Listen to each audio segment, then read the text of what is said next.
Here. Trustee Katsinas. Trustee Malani. Here. Trustee Compass. Here. Trustee Reardon. Here. Trustee Radiszewski. Here. Mayor Peacock. Here. Please rise for the Pledge of Allegiance. I pledge allegiance to the flag of the United States of America and to the republic for which it stands, one nation, under God, indivisible, with liberty and justice for all. Approval of the May 15th, 2023 Committee of the Whole minutes. Mr. Chairman, Trustee Katsinas. I move to approve the minutes of the regular meeting of the Committee of the Whole of May 15th, 2023. Second. Any changes?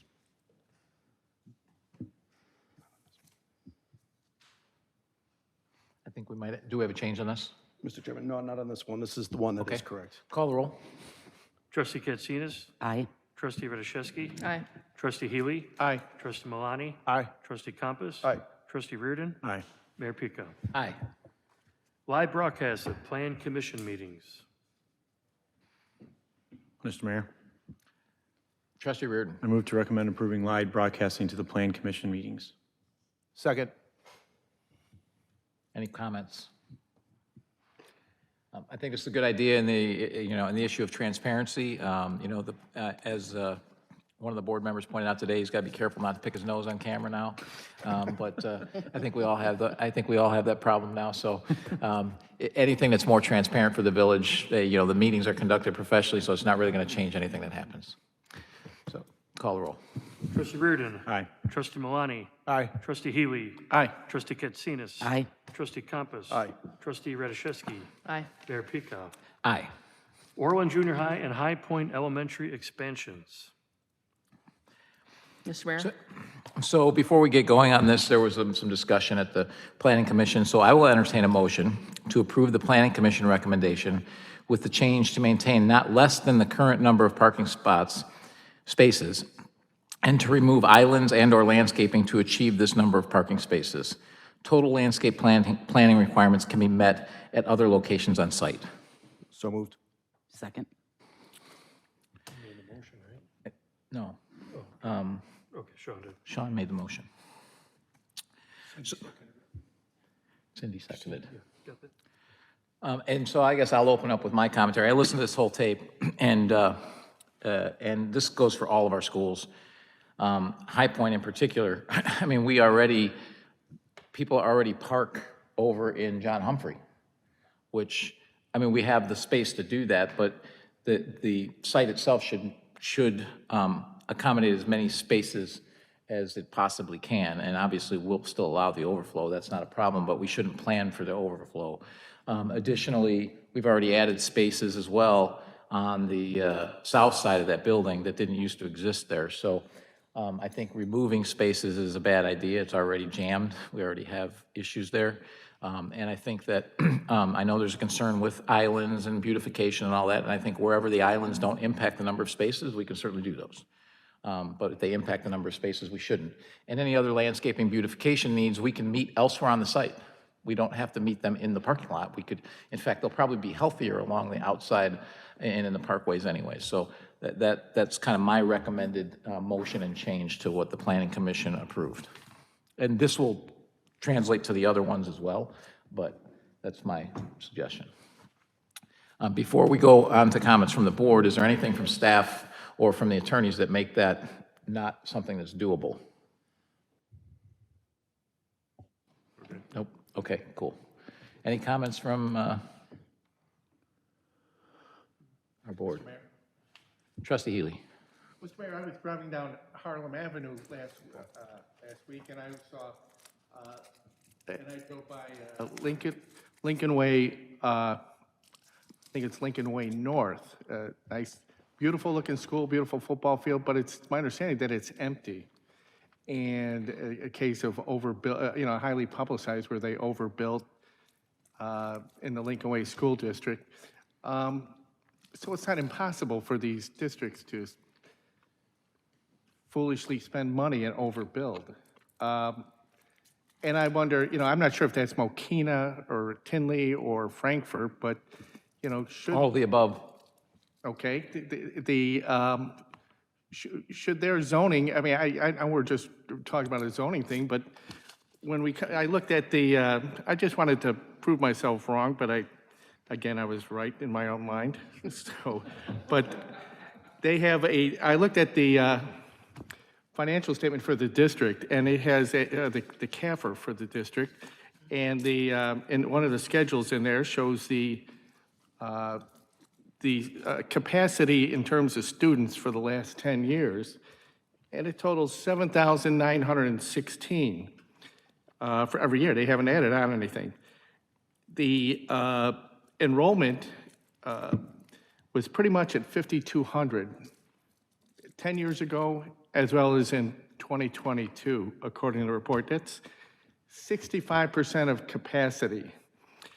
I just wonder why they need, I agree, the parking and all that needs to be resolved for them, but the schoolrooms, 4 new schoolrooms at each school, new teachers, more insurance, more utilities, more cleaning, more everything. I mean, is there demand there? We see that the decline in enrollment from that census information, you know, should somebody had stopped that Lincoln Way project? You know, yes, obviously in hindsight, but so I'm just wondering. I don't see the need for this addition, and I'm just bothered by it. So I'm probably going to vote no, you know, on this thing. Thanks. So, you know, I'll just make just a general comment on that. So a couple things. One is I'm happy that since our last meeting when we talked about demographic studies that we received it. I was actually kind of surprised that it showed slightly increasing enrollment, not a lot, but slightly, because based on the fact that it hadn't been given to us for so long, it seemed like that it would probably not show that. But what it did show is, in my opinion, this is just my opinion, in my opinion, it showed that, because it wasn't a huge change, that there really needs to be a boundary change and some boundary redrawing because of what's piling into Centennial School. And but both that, the boundary change, as well as, Bill, your point about somebody stopping the school, it's really not the purview of this board. It's, you know, there's another board that's elected to do that. There are people elect that board to make those decisions. I'm kind of surprised that board didn't ask for the demographic study before making these decisions, but they didn't. That's their choice. So again, our charter here is just, do they comply with our zoning laws? Do they comply with our building codes? And are they meeting those? That's our purview here. Even if we may, as individual residents, disagree with their decision, that's not our purview here. So, any other comments? Okay, call the roll. Trustee Compass. Aye. Trustee Katsinas. Aye. Trustee Healy. Nope. Trustee Malani. Aye. Trustee Reardon. Aye. Trustee Radiszewski. Aye. Mayor Peacock. Aye. Liberty School expansion. Again, I will entertain a motion to approve the Planning Commission recommendation with the change to maintain not less than the current number of parking spaces and to remove islands and/or landscaping to achieve this number of parking spaces. Total landscape planting requirements can be met at other locations on site. So moved. Second. Any comments? And same issue here again. We have tight traffic patterns, tight spaces, so let's not reduce the number of spaces. Call the roll. Trustee Compass. Aye. Trustee Malani. Aye. Trustee Healy. No. Trustee Katsinas. Aye. Trustee Reardon. Aye. Trustee Radiszewski. Aye. Mayor Peacock. Aye. Centennial School expansion. Again, I will entertain a motion to approve the Planning Commission recommendation with the change to maintain not less than the current number of parking spaces and to remove islands and/or landscaping to achieve this number of parking spaces. Total landscape planting requirements can be met at other locations on site. So moved. Second.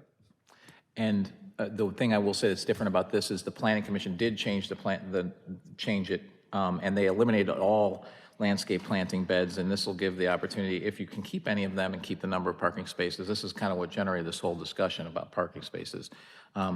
And especially given what I saw from the demographic study, they're going to get even more jammed over there. They definitely can't lose spaces. So I agree with the, I agree with the Planning Commission keeping the number of parking spaces. However, if we can keep any islands, we can keep the beautification, we ought to do that. Any other comments? Call the roll. Trustee Malani. Aye. Trustee Compass. Aye. Trustee Healy. Nope. Trustee Katsinas. Aye. Trustee Reardon. Aye. Trustee Radiszewski. Aye. Mayor Pico. Aye.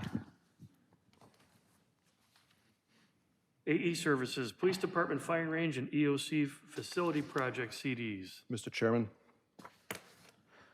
Trustee Compass. I move to recommend to the Village Board to approve the proposal from Valdez Engineering for the completion of construction design documents and specifications for the Police Department Firing Range and EOC Facility Project for a cost not to exceed $376,000. Second. And does staff have anything to report or? Mayor, I can do a short presentation just That to would- bring the trustees up to. That'd be great. So this evening, we're here to approve the A&E services. And we just start off with a couple of slides, what our existing condition of our current range is. Some of you have been out there and seen the range. A dramatic infrastructure that we need to be replaced. We are proposing to build a new range in the yellow square box. This is just down the street from the existing fire training facility, as well as there's a public works soil spot. This is east of 108th, the yellow square in the middle. Working with Valdez, we put together, and the police department really had the most input, what the site layout would look like. Parking to the north for visitors to come to the range, and then impound lot to the south, in behind with a fence for the impound lot area. And building's about 18,000 square feet currently. Obviously, we'll be working more in depth when we do construction documents to see if we can reduce any of that size. We also have a access point to the building from the rear to allow vehicles to be part of the range experience and training that the police need to be a very dynamic training environment. The building layout, the red area is the range area. The blue area is support services such as bathrooms, a small break room, mechanical, electrical rooms. And then we have a simulator, a room, so it's a dynamic environment where they can go to the classroom. They may have to go to the simulator, or they go to the range, or vice versa, or both of them at the same day. So this will be a very good opportunity for folks to have both those experiences in the same building. And The training, oh, sorry. how long is the range? Will it allow for rifles, rifle training as well? Or? Say 65. Sorry, I can't. I'll get that number. Okay. The training room also will be a multi-purpose room for EOC Center. So the same displays and so forth that be used for a classroom can also be for the EOC. And we have a dispatch area as well in yellow. And so the EOC will have all the necessary, if, God forbid, we have to use the EOC, which I think we've used it once. During COVID, we used it at the beginning, as much to exercise the facility as anything else to make sure we had what we needed.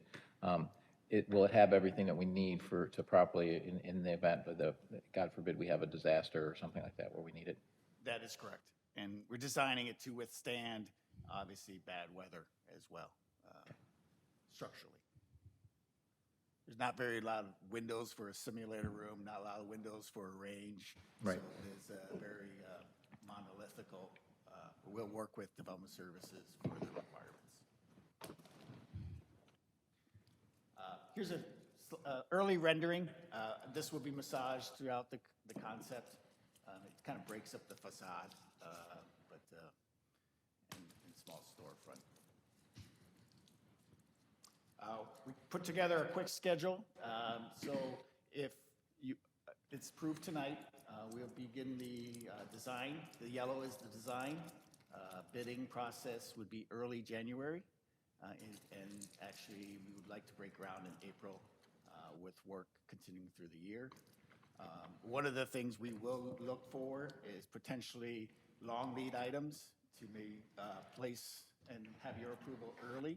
That's that line that kind of drops down, because that would extend the construction, the green phase, if we had longer period of time for long lead items, if we waited to the award of the green. So it's a strategy to get the project done a little sooner. Lastly, funding. We're going to be exploring any type of grant funds or cooperative agreements to help reduce the cost. We kind of projected some annual operation dollars there. Just a lot of it is basic facilities, stuff that just happens with every building. But there's also some major, like HVAC, because of the type of filters used for the building and, other maintenance of the range and so forth. So through the process, the A&E actually competed their price with other A&E firms. And so they put a price for schematic that was a fixed price. And then they had a percentage for the construction dollars. And so our current construction cost projection target is $8 million. So 4.7 is that amount that you have in the write-up. This would be amendment to their contract, and we're requesting that approval tonight so that we can proceed with the construction documents. And so this is coming in a little bit under our capital plan that we originally. Yeah, we do, all-in costs would include A&E costs. Contingency, we hope to not use any. And then any owner's costs. There might be like ComEd tie-ins and, Right. We got to work the communications and so forth like that. So right now, we're estimating probably about a little over $9 million for the all-in costs. Okay. And Chief, this, I'm pretty sure I know the answer to this because you've been involved in this, but this is going to meet your needs and the department's needs This will meet the needs for the long term? for now and for the future. Okay, perfect. Mr. Mayor. Trustee Reardon. Probably a ways off, but did we talk about other neighboring districts or, towns that don't have their own being able to use this at times? Or, and like you said, I think you mentioned something quickly about a cost sharing. Is that what you're talking about, having other people get trained and get certified here? Yeah, so we're going to look at funding for that, for grants also, but also, we want major buy-in on this facility. We don't want, neighboring departments coming in and just spending $5,000 when this is a $9 million project. So we're looking for major buy-in from these surrounding towns. Thanks. Mr. Mayor, I have a question Trustee Rashevsky. for Chief Rossi. So how often would that training facility be utilized by our police officers? So right now, minimum, we are using it 4 times a year just to shoot, and then we hold training constantly. We just did some training at the fire facility for high-risk traffic stops, and we were there for 7 days, 7 hours, and that's just one training, and we do 11 of those a year, so 77 days training, and that's just in-house. If we end up deciding to host training classes there, it'll be used quite often. But you would still have the opening to allow other towns to use it and not interfere with our needs. Yes. Thank you. Mr. Chairman, Trustee Malani. question for Joel is, the plan also to do, make sure that this is energy efficient, LEED certification, all those types of things like we did with the police department? We have not done that, being it's kind of monolithical, and if we put that requirement on the HVAC. Would change it everything. might change the cost, so probably not. LEED certifications are very, very expensive, so this is a, We're trying to government building and an industrial. We'll, of course, try and build efficiencies in everything we do. I mean, that's just best practice. Okay. And, you know, I'm just happy to see the plans being presented here because I think this is a good stepping stone for all the other work we have to do with consolidating our other buildings and, you know, everything we learned from the space studies that we need to do. So, thank you. I think what Trustee Malani was really getting at is he just wanted all those grasses everywhere around the landscaping. I'm a big fan of prairie Be- grass. It's Because low the residents love that so much? Yeah, we will look at, you know, how the landscaping can be done around it. You know, gotta work with Development Service just to meet the requirements, so. Any other comments? Call the roll. Trustee Compass. Aye. Trustee Malani. Aye. Trustee Healy. Aye. Trustee Katsinas. Aye. Trustee Reardon. Aye. Trustee Radiszewski. Aye. Mayor Pico. Aye. Fiscal year 2023 Budget Amendment Number 1, 2022 Rollovers. Mr. Mayor, Trustee Healy. I move to recommend the village board to approve expenditure increases in the insurance fund, general fund, capital improvement fund, recreation and parks fund, computer lot fund, water and sewer fund, and parks development fund in a total of $14,693,374.13. Expenditure decreases in the general fund, recreation and parks fund, and water sewer fund in the amount of $743,146.76, and a revenue increase in the general fund and water sewer fund in the amount of $1,929,358.76, and decreases in the general fund revenue budget in the amount of $925,000 as detailed on the fiscal year 2023 Budget Amendment Number 1. Second. Do I hear a second? Brian.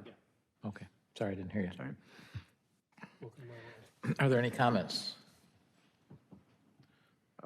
Mr. Chairman. Trustee Malani. You know, I mean, I think I'm pretty much in agreement with everything here, but one thing that does kind of stick out to me that I'm uncomfortable with is the budget corrections at the end for the parks maintenance.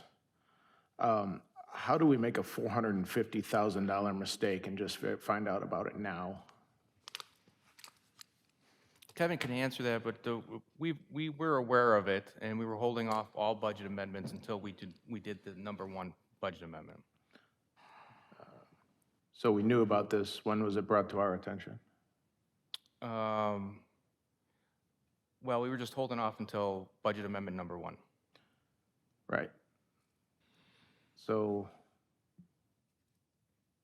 is there any, so we knew about this, what exactly happened? Kevin? So with the parks maintenance item, there was a last-minute change when we were making modifications. That was merely a typo. It was $500,000 and a zero was dropped off. So it wasn't a change in the spending plan. We learned about it shortly after the start of the fiscal year and plan to include it in the first budget amendment. All right. And thinking back historically, I'd say, Mayor Pico, you might help me with this as well, but I think this is like the 4th, maybe 5th time we've had mistakes and corrections like this. I mean, is there something we can put in place to make sure that we verify these types of things before we put them in place? Because this is almost a $500,000 oops. No, you're absolutely right. We cannot have these types of errors. We've had a lot of turnover, and we were in between systems, and because of that churn, you know, mistakes happen, and we have to live up. We have to do a better job. There's no doubt about it. Right. I guess, you know, when mistakes are made like this, it might be good to kind of give somebody a heads up too, because finding out about it Thursday when I'm reading this, it's a little bit of disconcerting. So. We apologize, and we're gonna double our efforts for quality control. Okay. Guess we'll hold you to that then. Thank you. Any other comments? Mr. Chairman? Trustee Compass. Yeah, just a quick question on this. I understand it's a kind of a general bucket. Can you give us just some of the activities or line items that would normally fall under this amount? Like what activities this accounts for? I'm sorry, For the parks maintenance, like this is a budget, but like what are the individual line items that we could expect out of this? that is for, like, facilities, like park renovation type facilities. Right.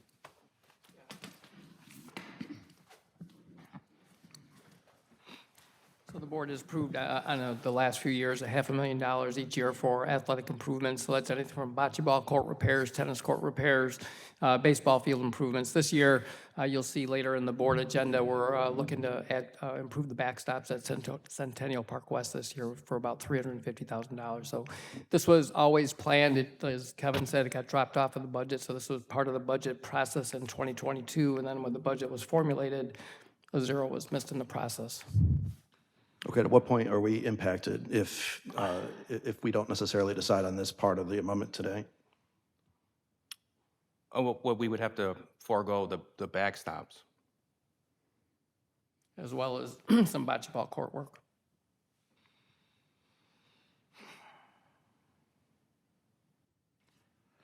Okay, thank you. Any other comments? So the other thing here I see on this, because I followed everything that was in here except the budget corrections, and the parks maintenance one's been explained, but I see parking terminals, maintenance and software. So what is that? Because it's about $95,000.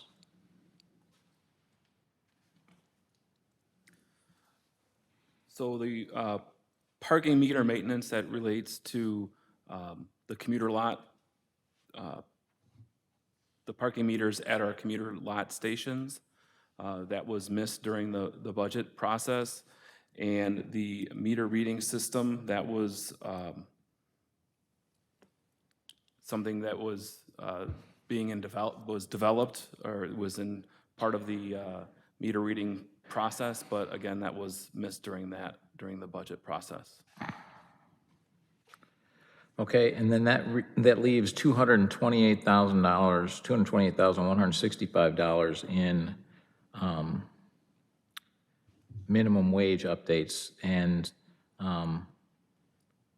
my understanding is that was missed as well.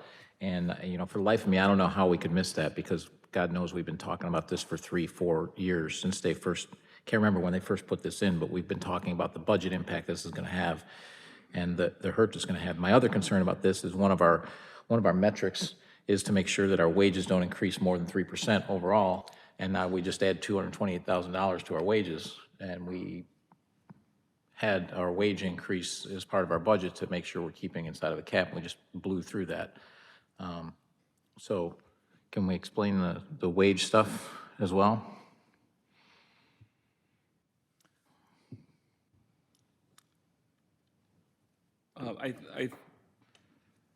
I think as George mentioned, we've had quite a bit of staff turnover, and one of the issues that unfortunately was a result of that was not a complete understanding of the wage budget that was established at the time. Going forward, all of the wages are budgeted within the system, so that can't happen again. But the increases for the part-time salaries and in recreation,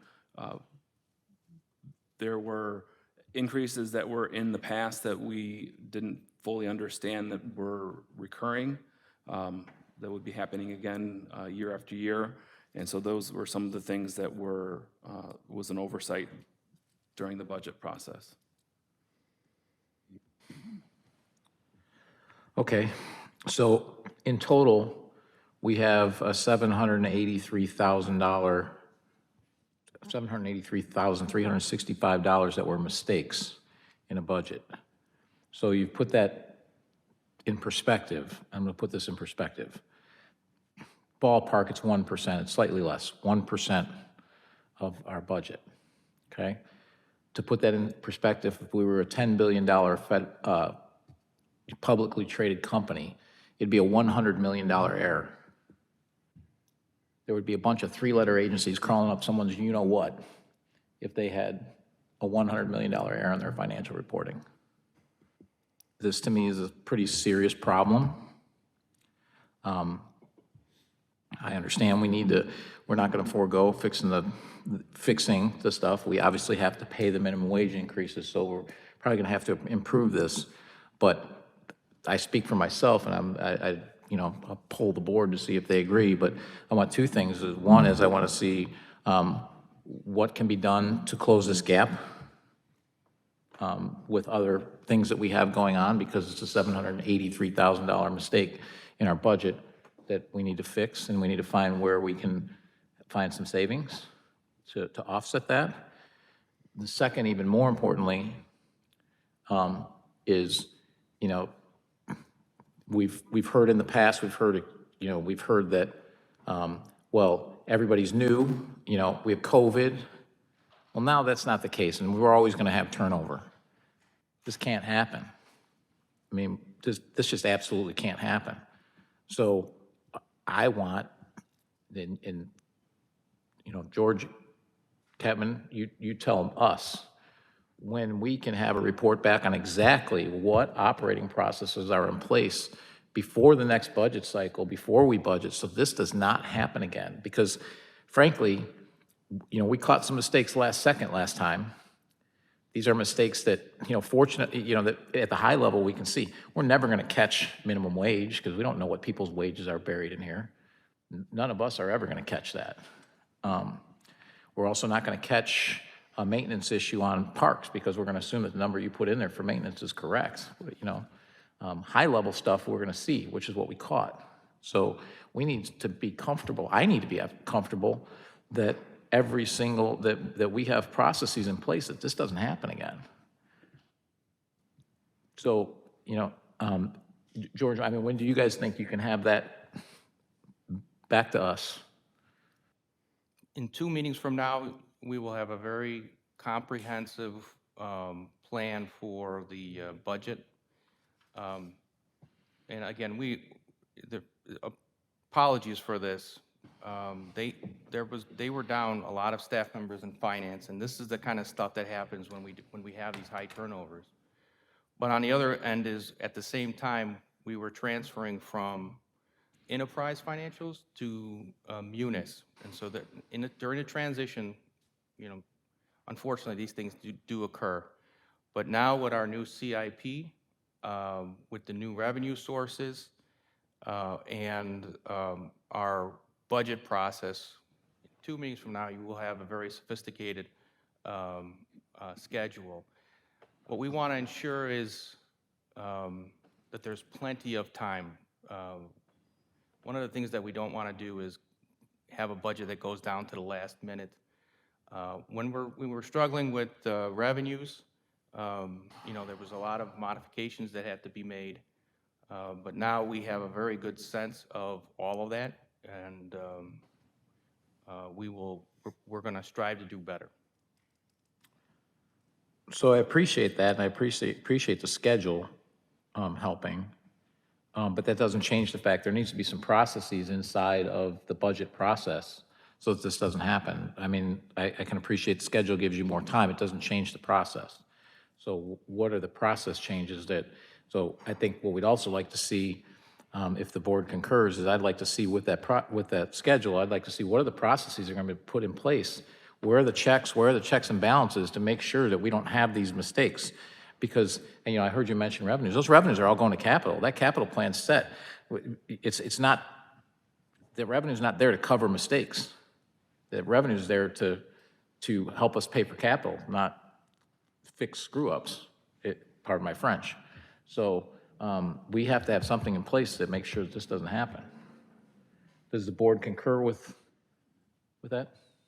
Mr. Mayor, yeah, absolutely. I guess I don't understand the process enough, too. How does it get missed? Where does the director of each department get it back after it's kind of put together? I would think that Ray would get it back and see, right away that there's a missing. We need a lot more than 50,000 for, so where's that back and forth? And that's what I would like to see with whatever is produced is, that here's the stage. We put it together, everyone submits what they need, we go back and forth. And then after, it goes back to them and they look and see, okay, these numbers do make sense for what we submitted and what we cut or added or whatever. So I think that's what we're talking about, is something that's going to show that, I mean, I would think that would be impossible to happen if it went back to Ray to look it over one more time, you know, before it gets approved, when you're talking that big of a number, like you're saying, a high-level number like that. So that's something I would be looking for, just to make sure this doesn't happen again.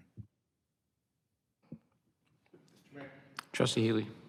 I agree that there's got to be more review of the budget, more time, maybe more time for us to take a look at it also.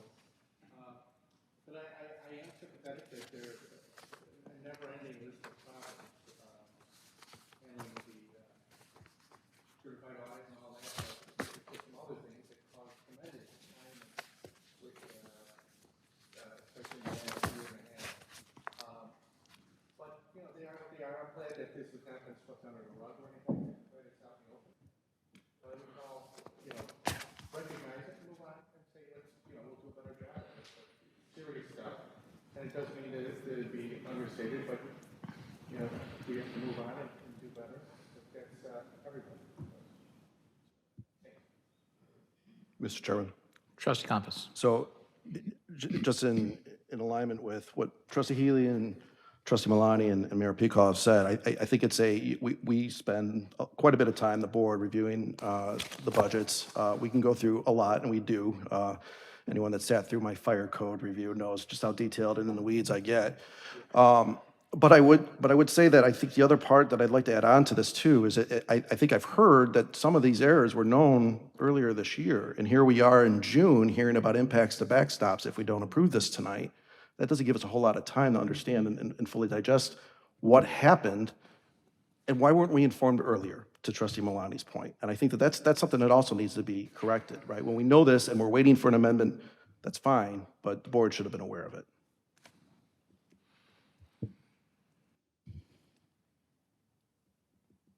Any other comments? Call the roll. Trustee Healy. Aye. Trustee Reardon. Aye. Trustee Katsinas. Aye. Trustee Malani. Aye.